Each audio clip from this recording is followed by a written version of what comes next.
Hi guys, അപ്പം നമ്മൾ ഇന്ന് നോക്കാൻ പോകുന്നത് പുതിയ പാറ്റേൺ ഒന്നുമല്ല. പക്ഷെ നിങ്ങൾക്ക് ഇതിലൊരാൾ ചോദിച്ചൊരു ഡൗട്ടാണ് കേട്ടോ. എനിക്കത് ഡൗട്ട് ഭയങ്കരമായിട്ട് ആവശ്യമുള്ളൊരു കാര്യമാണെന്ന് തോന്നി. അതായത് ഇൻക്രീസ് ചെയ്യുമ്പോൾ എല്ലാ റോലും ഇൻക്രീസ് ചെയ്യണോ, അങ്ങനെ വന്നു കഴിഞ്ഞാൽ എങ്ങനെ വിട്ട് കൂടും എന്നൊക്കെ ചോദിച്ചിട്ടായിരുന്നു ഒരു ഡൗട്ട്.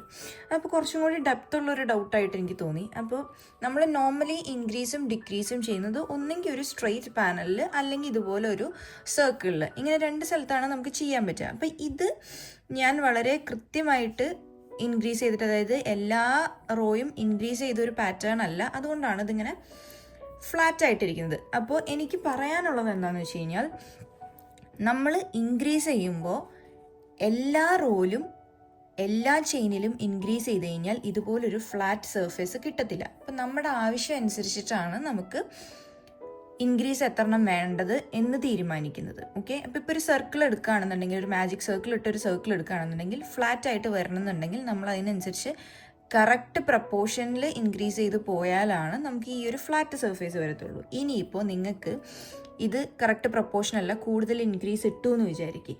കൂടുതൽ ഇൻക്രീസ് ഇട്ട് കഴിഞ്ഞാൽ നിങ്ങൾക്ക് വരുന്നത് ഇങ്ങനെയാണ്. അതായത് ഇതുപോലെ ഒരു ചുളിവ്, ഫ്രില്ല്, അതായത് അപ്പോൾ ഈ ഫ്രില്ല് ആവശ്യമുള്ള ഒരു സ്കേർട്ടാണ്, ഫ്രില്ല് ആവശ്യമുള്ള ഒരു സ്ലീവാണ് എന്നുണ്ടെന്നുണ്ടെങ്കിൽ അപ്പോൾ അതിനനുസരിച്ച് കൂടുതൽ ഇൻക്രീസ് ചെയ്ത് കഴിയുമ്പോൾ ഇങ്ങനെ വരും. അതാണ് ഞാൻ കാണിച്ചു തരാൻ വന്നത്. ഇതിപ്പോൾ ഒരു മാജിക് സർക്കിൾ വെച്ചിട്ട് സർക്കിളിൻ്റെ പോർഷനിലാണ് ഇത് ഇങ്ങനെ വരിക. ഇനിയിപ്പോൾ നിങ്ങൾ അതൊരു സ്ട്രെയിറ്റ് പാനലിലാണ് ഇത് ചെയ്യുന്നതെന്നുണ്ടെങ്കിൽ ഇതിപ്പോൾ ഞാൻ ഈ ഒരു സൈഡിൽ മാത്രം ഇൻക്രീസ് ചെയ്തു, വേറെ എവിടെയും ഇൻക്രീസ് ചെയ്തില്ല, വേറെ എല്ലാം നോർമൽ നമ്പറാണ് ചെയ്തത്. അപ്പോൾ ഇങ്ങനെ ഒരു വി ഷേപ്പ് കിട്ടും. ഇത് തന്നെ നമ്മൾ ഇപ്പം ഞാനൊരു 10 ചെയിനാണ് ഇട്ടത്. 10 ചെയിൻ ഇട്ടിട്ട് 10ാമത്തെ ചെയിനിൽ മാത്രം ഇൻക്രീസ് ചെയ്തു, ഈ ഒരു സൈഡിൽ മാത്രം. അപ്പോൾ ഇപ്പുറത്തെ സൈഡിലും കൂടെ ഇൻക്രീസ് ചെയ്യുകയാണെന്നുണ്ടെങ്കിൽ ഇപ്പുറത്തെ സൈഡിലും ഒരു വി ഷേപ്പ് വരും.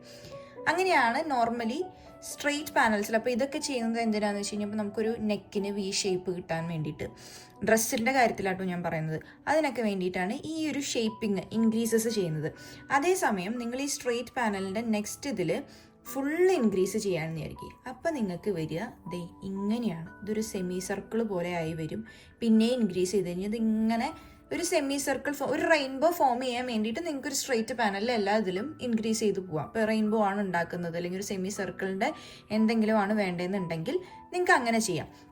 അപ്പം ഞാൻ പറഞ്ഞു വന്നത് എന്താണെന്ന് വെച്ച് കഴിഞ്ഞാൽ, ഇത് തന്നെ നമ്മളിപ്പോൾ ഒരു സ്ട്രെയിറ്റ് ആയിട്ട് കണ്ടോ, നമ്മളിപ്പോൾ സ്ട്രെയിറ്റ് ആയിട്ട് ഫില്ല് ചെയ്ത് വെക്കുകയാണെന്നുണ്ടെങ്കിൽ നമുക്കിതിന് ഫ്രിൽസ് വരുന്ന രീതിക്ക്, അതായത് എല്ലാ ഇതിലും ഇൻക്രീസ് ചെയ്തിട്ട് കാര്യമില്ല. അപ്പോൾ ഒന്നരാടം വെച്ചിട്ട് ഇൻക്രീസ് ചെയ്ത് കഴിഞ്ഞാൽ നമുക്കൊരു ഫ്രില്ല് പോലെയൊക്കെ ഫോം ചെയ്യാം. അതായത് ഇതിൻ്റെ തന്നെ ഒരു സ്ട്രെയിറ്റ് പാനൽ പോലെ ഫോം ചെയ്യാം. ഞാൻ പറഞ്ഞു വന്നത് എന്താണെന്ന് വെച്ച് കഴിഞ്ഞാൽ, ഇൻക്രീസും ഡിക്രീസും ശരിക്കും പറഞ്ഞു കഴിഞ്ഞാൽ അതൊരു ഷേപ്പിംഗ് ടെക്നിക്കാണ്. അല്ലാതെ അതിങ്ങനെ തന്നെ ചെയ്യണം, ഇങ്ങനെ മാത്രം ചെയ്താലാണ് ശരിയാവുള്ളൂ എന്നുള്ളതില്ല. ഇപ്പോൾ ഓരോ വട്ടവും ചെയ്യുന്ന രീതിക്ക് നിങ്ങൾക്ക് ഡിഫറെൻറ്റ് ഷേപ്സ് ആണ് വരിക. അപ്പം നിങ്ങളുടെ പ്രൊജക്റ്റ് ഏതാണോ അതിനനുസരിച്ചിട്ടാണ് നമുക്ക് ഇൻക്രീസ് ആണോ ചെയ്യേണ്ടത്, ഡിക്രീസ് ആണോ ചെയ്യേണ്ടത്, എത്ര ഇൻക്രീസ് ചെയ്യണം, എത്ര ഡിക്രീസ് ചെയ്യണം എന്നൊക്കെ തീരുമാനിക്കുന്നത്. അപ്പോൾ നിങ്ങൾ പാറ്റേൺ റൈറ്റ് ചെയ്യുമ്പോൾ, നിങ്ങൾക്കൊരു പുതിയ പാറ്റേൺ ഉണ്ടാക്കുമ്പോൾ നിങ്ങൾക്ക് തോന്നുകയാണ് ഇങ്ങനെയൊക്കെ ഫ്രില്ല് ലാസ്റ്റ് വരണം, അപ്പോൾ അതിനനുസരിച്ച് ഇൻക്രീസ് കൂടുതൽ ഇടുക.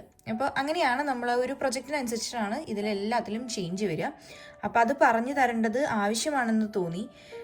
ആദ്യമായിട്ട് പ്രൊജക്റ്റ് ചെയ്ത് തുടങ്ങിയപ്പോൾ, അല്ലെങ്കിൽ ഞാൻ പഠിച്ചു തുടങ്ങിയപ്പോൾ കണക്ക്, അതായത് നമ്മൾ കൗണ്ട് ചെയ്യുമല്ലോ, കൗണ്ട് ചെയ്യുമ്പോൾ തെറ്റിയിട്ട് വന്ന മിസ്റ്റേക്കിൽ നിന്നാണ് നമ്മളിതൊക്കെ പഠിക്കുന്നത് കേട്ടോ.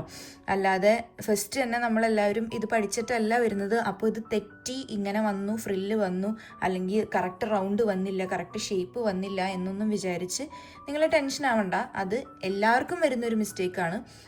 മാക്സിമം നമ്മൾ സ്റ്റിച്ച് മാർക്കർ ഉപയോഗിച്ച്, ബിഗിനേഴ്സ് ആണെന്നുണ്ടെങ്കിൽ സ്റ്റിച്ച് മാർക്കർ ഉപയോഗിച്ചിട്ട് തന്നെ നമ്മൾ സ്റ്റിച്ച് ചെയ്ത് കൗണ്ട് ചെയ്ത് ചെയ്യാൻ നോക്കുക. അപ്പോൾ കുറച്ചും കൂടെ അതേപോലെ ഒരു തിക്കർ യാൺ എടുക്കുക, കുറച്ചും കൂടെ ലൈറ്റ് കളർ യാൺ എടുക്കുക. അങ്ങനെയൊക്കെ വന്നു കഴിഞ്ഞ് കഴിയുമ്പോൾ നമുക്ക് കുറച്ചും കൂടെ കൗണ്ട് കറക്റ്റായിട്ട് വരും. ഇല്ലാന്നുണ്ടെങ്കിൽ ഈ മിസ്റ്റേക്സ് ഒക്കെ വളരെ സാധാരണമായിട്ട് വരുന്ന ഒന്നാണ്.